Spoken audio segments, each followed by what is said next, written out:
Thank you for the introduction. Hello, I'm Junyoung, as introduced, or Claire Jang, if you prefer English name. And this work is about the providing a verified proof checker for Martin-Löf type theory. This work is done with the Jason who is currently in AWS and former doctoral student of Brigitte Pientka, and the Antoine Gaulin and Brigitte Pientka. So I think everyone in this room agrees that the correctness is very important for software. But I'd even say that the correctness is even more and more important as time goes. Starting from the research community, we already all know that consult is there. And there is some industrial formal verification arising. And even the government says that the security and memory safety and correctness, those kind of things becomes important. So how can we say that the verification itself is correct? We use log, agda, len, agda, but all those have some trusted size of code.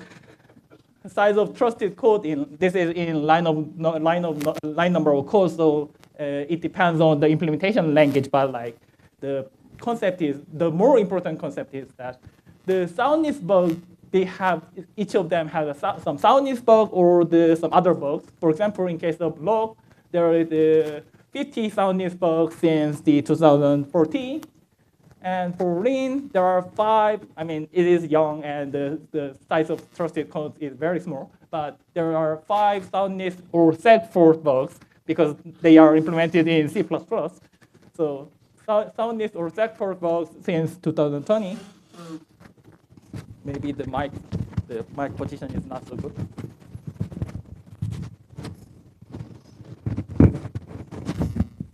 I should adjust it a bit. Yeah.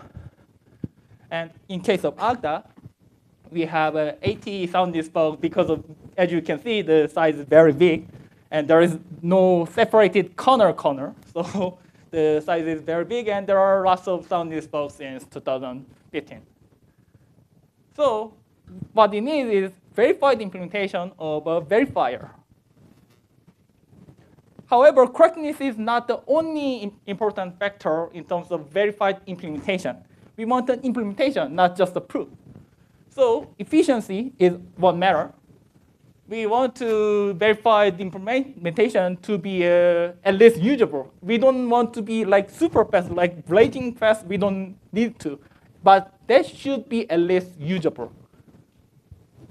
And the implementation extraction should be human readable, because extracted implementation should be checked by reader so that the extracted implementation is already implementing the correct one. And maintainers might want to add some task features to the extracted implementation before actually verify it. So we want the human readability of extracted code. And the other one is, one of the important one is extensibility. Because if it's just restricted to a toy language, then why do we want to even implement it? We can just prove some important properties on that toy language, and that's it. So all these factors, including correctness, is very important for the verified implementation.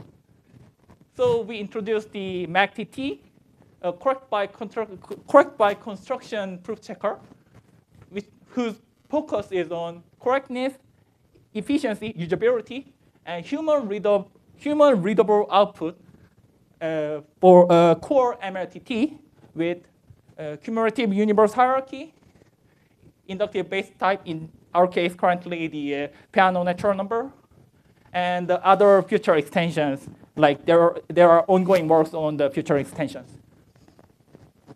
So let's see the entire structure of McTT. There is a core part of the McTT, consists of the front end, which contains the verified parser and elaborator. And what elaborator does is that in our corner, we have syntactic representation of the system, and elaborator elaborates the parsed parsed AST into the syntactic internal AST by using the scope preserving elaboration. This scope preservation is proven in COPE. And we have semantics to evaluate the AST and read back from the semantics to do the normalization by using those pair. And this normalization, and together with those models about the evaluation and readback, we prove the decidability of self-typing. And because we have the decidability, we can provide the algorithms for the typing and self-typing. And we prove the soundness and completeness of the algorithmic typing and self-typing regarding to the declarative typing and self-typing using the decidability of self-typing. All of this is extracted into OCaml with the OCaml written vector and pretty printer. And this entire structure provides the end-to-end proof checker that programmer can provide the program written in string, and then it checks whether it is well typed or not, and normalize the program given by programmer and returns the normalized result. The entire structure, including OCaml and log, is within the 20,000 lines. And let's see what's the main challenges to build this kind of big structures into log. One is the simple yet efficient semantic domains. We evaluate the AST into semantic domain and read back from that. So normalization is basically depends on the efficiency of the semantic domain. So we want the semantic domain to be very efficient, and we need to prove the decidability of self-typing, and to prove that we need some relations about domain because we have the syntactic relation. We also we have a syntactic translation from syntactic AST into domain. We want to have some kind of models in domain to actually say what kind of terms are related in terms of syntax. And the final thing is the typing rules for cumulative universe. And this requires a careful treatment to make it actually algorithmic. So we will check each of the challenges one by one. First is simple yet efficient semantic domain. The common model of the dependent type theory, or like in general type systems, are preshift model. And there are another model called untyped lambda calculus model, what we usually use in our brain as a functional programmer.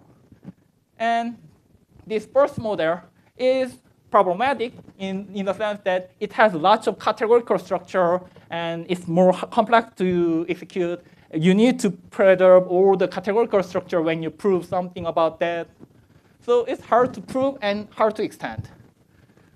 On the other hand, untyped lambda calculus model we all know how to execute it. We know, for example, if we want to add some features to functional programming language, then basically what we do is adding some features to untyped lambda calculus. So we know how to extend it. That's why we choose the untyped lambda calculus as our semantic model, semantic domain.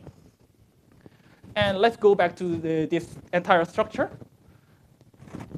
I said that we evaluate and read back from the semantic domain, semantic model, domain model. But the evaluation and read back also requires some kind of model because AST, the typing requires self-typing, and self-typing requires equality, convertibility between two types.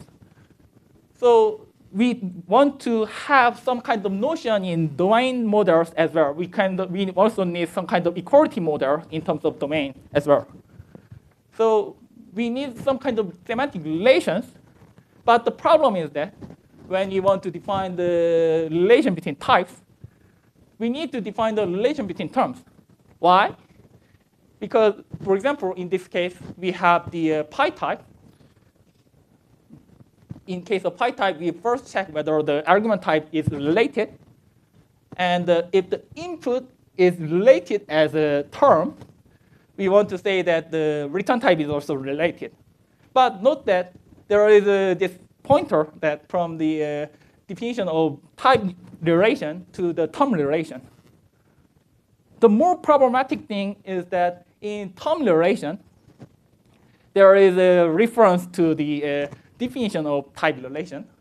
So in this case, when you want to say that two terms f and f prime is related, we first need to say that it is related by some type, some equivalent type. And in the definition, we also need to refer to the input argument type and the return type. So there is an inductive type relation and the recursive term relation that depends on the definition of inductive type relation. This is something called induction recursion, which is very niche feature that's supported by only some proof assistant. I mean, it is like natural in terms of paper proof, but like it is in terms of proof checker, it is not so natural. So in case of log, they don't even have one. So how can you encode induction recursion in code, in log? I mean, in log. So what he did is actually combining these two into a single predicate, which is the functional type relation that returns term relation. This is possible because only because log has an impredicative proof. Because, for example, universe I may return some term relation that itself is a universe. If the universe contains like universe 5, then one of the relation in that universe is relation between universe 4s. So we need to handle that kind of recursively defined types into the impredicative universe proof. However, if we start to use functional relation anyway, then why should we stop on the functional relation? Like, why should we say that output ER is unique? All we care about is whether what kind of terms are related by the term relation. So we don't even need to care about the exact ER. So we can use weakly functional relation. By weakly functional, I mean it should be relation. Weakly functional relation because by weakly I mean the output ER is unique only up to relational equivalence. By relational equivalence, I mean the two relations relate the same terms. So if M1 and M2 is related by R, and M1 and M2 is also related by R2, they are like the if and only if, then we don't care whether it returns R or R2. Then why do we care about like changing the notion of functional relation into weakly functional relation? That's because there are some advantage, and the specific advantage we get in this case is we can remove several instances of functional extensionality from our mechanization. It makes the dependency from the mechanization less powerful, and also it makes the proof much easier to carry on, because in case of functional extensionality, we need to apply that kind of functional extensionality on all different kinds of functions. But in this case, with the functional relation, weakly functional relation, we can use general rewriting feature in log. Now, the final challenge is subtyping. And why subtyping matters? I mean, why the cumulative universe is not enough. This is our original mechanization. And our original mechanization has this rule. if the type is where type in the universe, type is where formed in universe I, then that type is also where formed in universe 1 plus I. However, this has a very critical problem in terms of algorithm. Let's see this example. This example is clearly where type because we can apply the cumulativity rule on the variable y. Let's extend it a bit more. We just surround it by the one more function and function application. And it is still well typed in terms of declarative version. But if we change it into the bidirectional version, in algorithmic version, problem appears. In bidirectional type checking, if there is a type application, if there is a function application, we first infer the function part, and the function part returns the this type. Function inference for the function part returns this type. And now we have a problem because this return type of the function part is not same as the type we want to check. And there is no way to connect these two with this rule. So in case of Agda, they use the constraint solver to deal with this kind of issues. But using constraint solver in the mechanized implementation is very complex, and it is like it shows some kind of unbased approach in terms of the type system design. So we avoid this rule, and we use this rule. In case of rogue, they implemented something like this, and their rule is our and their rule is first, if there is a subtyping relation, we can convert the type from supertype to subtype. And if the universe level is smaller than the bigger universe level is smaller, then it is subtype. And if the argument type is equivalent and the return type is subtype, then the pi type is also subtype. With this rule, still the function part infers the same type, but now this return type has a subtype relation by this rule. And now we can apply this subtyping rule to get the correct type. In general, this kind of problem happens in any negative types, any types that can be only eliminated by applying some observation. So we need to do this kind of covariance subtyping if we want to get a bidirectional type checking for those kinds of negative types. Let's see all the technical challenges are resolved. Let's see the actual implementation of our McTT. This is the subtyping implementation for normal form types. A and B are both normal form. And it returns whether the A is subtype of B as a normal form, or A is not a subtype of B as a normal form. This is the extracted code from the raw code. And as you can see, the code implementation is very clear in the sense that if there is two types, two universes, then we just compare the universe levels. And if there is two pi types, we compare the input type, whether they are equal or not. And we compare the return type as a subtype relation, using subtype relation. Same for the general subtyping implementation.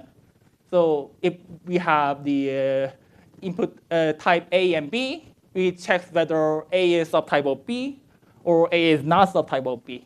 This is done by normalizing A, normalizing B, and checks whether their normal form is actually in subtyping relation. Extracted code is like that, like the same for that. Like it normalizes A, and then normalize B, and then check whether they are in the subtyping as a normal form. Now we can also see the whether it is really usable in terms of the efficiency and like the speed. For that, I'll show you some small example. This NRA is a large elimination example. It returns the type based on the input value, which is only definable in dependent type. And this function is NRA3 type, so basically a ternary function that takes A, B, and C and just add them up together into a single natural number. And this part is just a weird way to call it, this F3 1 I used all these recursive things just to make it easier to apply all those things together, but like it's not obvious. Whether it is easy to read is not obvious. So, but basically the code is something like F3 1. So let's execute this. Where is my mouse? Here. Oh, I should clear. That's also a spoiler. There are many spoilers. Yeah, but yeah, let's see first. Cat. Maybe I should like yeah. I think I should increase the font size. So let's see. Cat. Example. Let. So here we have the definition of NRA. This is some interface in a sense, interface to make it easier to use, make NRA easier to use. And we have n equals 3, and where is this interference? But n equals 3, and the app is just NRA 3. And this is the actual body of the app. It takes 3 arguments and adds them up. So if we execute this, where is the command? Yeah, here. If we execute this by this McTT, then it gives this result. The input expression is well typed. And the normalization result is 6. I mean, we add 3 to 1, so it should give 6. And as you can see, if we ignore that percentage thing, which is about the OCaml compiler step, it's basically done like within a split second. So there is no problem in terms of usability, at least for this kind of small example. Our previous implementation was in Agda. And I don't want to say too bad things about Agda, but in their case, our previous implementation, we didn't use too much proof irrelevance. So in the implementation, something like this takes 5 seconds to actually finish the execution. So that one is definitely not usable, but this one is much more usable compared to like any toy examples or anything. So let's go back to the presentation. Now conclusion is, first, McTT's contribution. We have the first end-to-end verified proof checker with cumulativity and inductive base type. And it gives us it verifies the efficient normalization of cumulative type theory. And we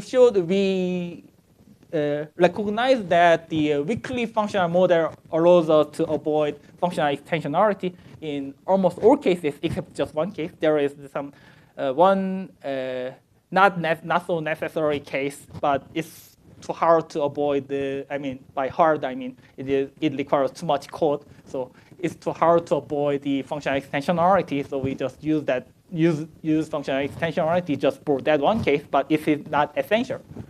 So basically, we can avoid functional extensionality in almost like basically all cases. And we also noticed that the simple universe cumulativity does not work well with negative types. So negative types and constraint bidirectional type checking. So we realized that the covariance subtyping should be there, at least for all the negative types. Our future work is, first we're at the propositional equality types and user-defined inductive types, and modal types from Gaulin allows us which will allows us to do verified meta-programming within the MLTT. And the last, more practical future work is adding, attaching this verified kernel to real proof of systems such as Gaulin, ROC. It should be ROC, ROC or RIN or any kind of language with kernel. I cannot add Agda here because Agda doesn't have the real kernel. But yeah, any kind of proof of system with kernel, so that so that we can actually check their fragment of their proof as by a verified proof checker, so that we can give more guarantees about verification. This is my talk about McTT, and if you have any questions, please ask. Thank you for listening.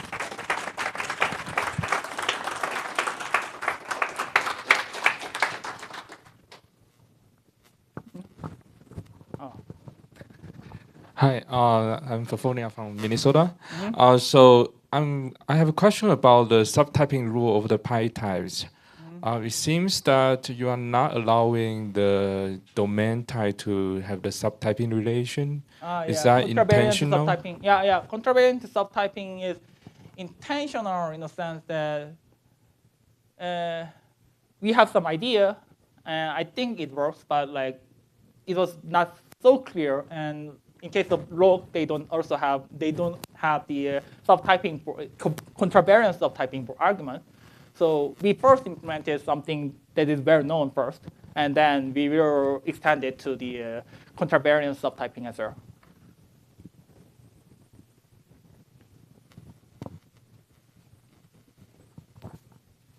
Hi, thank you for the very nice talk. So you mentioned that the subtyping rules, you expect to add them for each negative type. So if you had sigma types, I would expect to see another rule like the pi type?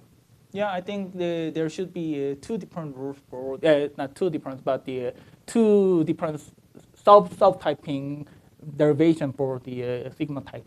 Gotcha. Thank you.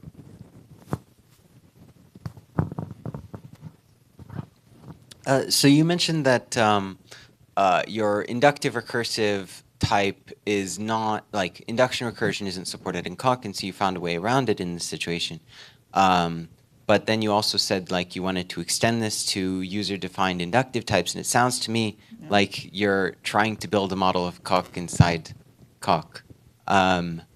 What is your idea for how to sort of square that? One of the difference of this one and Coq is that this one is set up yet. I'm not sure when we will add that, but the key difference that allows us to do this almost no axiom. There are some axioms, but almost no axioms in Coq is that we don't have proof. We don't have impredicative universe in our mechanization. So using the power of impredicativity, we can have the proof power difference between the meta theory and the object theory. So that allows us to actually mechanize object theory within the meta theory, to the normalization and decidability of conversion. Also, can you say what is exactly the type of this function that you are defining? This one is basically just the relation between two domain terms, and this one is take two domains as a type, and also take this ER as another argument, and it relates those three as a functional relation. So first two is somewhat like an input, and this ER, or the type of ER, the relation between two domain terms, is the output of the proposition. So it's the real type of the universe. The type relation is that first the level, natural number, natural number to domain term to domain term, domain type to domain type to relation of domain term to proposition. Yeah, yeah.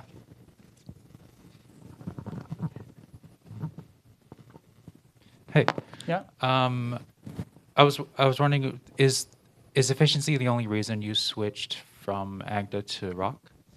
If there are two reasons. Basically, the efficiency is one reason, and the other reason is that let me go back to the actual slide with the reasoning. So, so the one of the reason is human readability. So the output of Agda has lots of coercion that based on the unsafe coercion in Haskell. So the code is very hard to read because unsafe coercion is not very common thing as a high-level programmer to use in Haskell code. On the other hand, the cost extraction, if we provide proper separation between proof and the settings, it gives us a very good human readable output so that we can actually, as you can see in the in this slide, this, even though there are some less natural matches, it is very what human would write. Yeah. So did you consider trying to putting the proofs in SPROP, or is the support? Did you consider trying to put the proofs in SPROP? In Agda?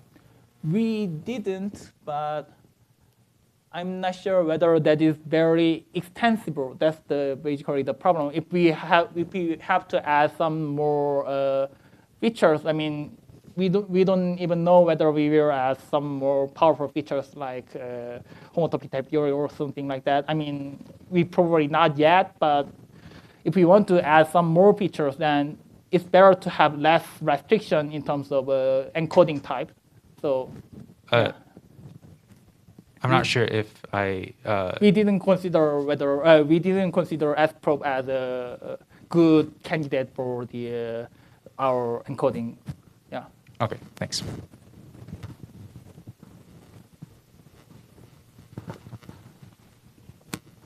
Can you go to your figure that just kind of laid out all of your results?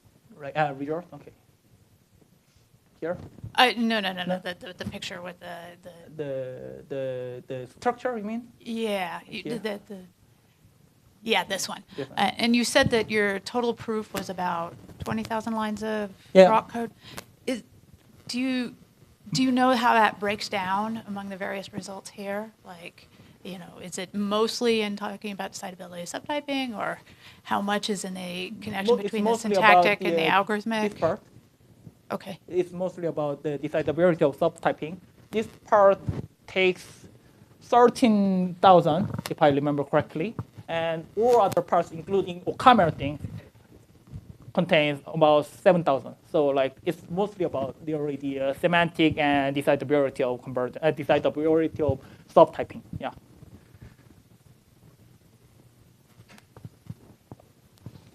So I'm curious about the selection of type theory features. Some might say cumulativity is a complexity best avoided.